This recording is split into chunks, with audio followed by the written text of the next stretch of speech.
Après l'achèvement de son dernier programme avec le gouvernement congolais en juillet dernier, le Fonds monétaire international compte lancer un nouveau programme avec la République démocratique du Congo. C'est dans ce sens qu'il a dépêché une délégation en mission d'itinérance à Kinshasa afin d'échanger avec les autorités politiques congolaises, notamment sur un nouveau programme soutenu par la facilité élargie de crédit du FMI et un autre pour soutenir la politique de la lutte contre les changements climatiques, conduite par Calixte Aokapo, conseiller au département Afrique, et le chef de mission René Tapsoba, représentant résident du FMI en RDC. Cette délégation a été reçue par le président de l'Assemblée nationale, le professeur Vital Kamerhe, le lundi 4 novembre 2024, assisté du président de la commission ECOFIN, l'honorable Guy Mafuta, et de son vice-président, l'honorable Patrice Kitebi. Donc nous sommes venus rendre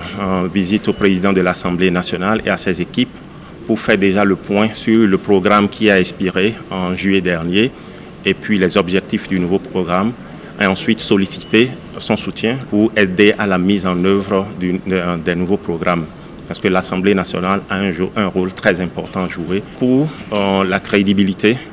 du budget, la mise en œuvre du budget, et l'Assemblée y travaille. Donc c'est la question pour nous maintenant, c'est comment est-ce que ces efforts de l'Assemblée nationale peuvent aussi accompagner le programme pour que le programme soit un succès. Le Fonds monétaire international sollicite ainsi l'appui de l'Assemblée nationale pour accompagner la mise en œuvre de son nouveau programme avec le gouvernement congolais, notamment en faisant un suivi particulier de l'exécution des engagements du gouvernement, en faisant le suivi de l'exécution budgétaire conformément aux crédits alloués à chaque secteur, en veillant sur les dépassements budgétaires et la chaîne de la dépense dans l'exécution du budget et en renforçant la transparence et la redevabilité dans les dépenses publiques.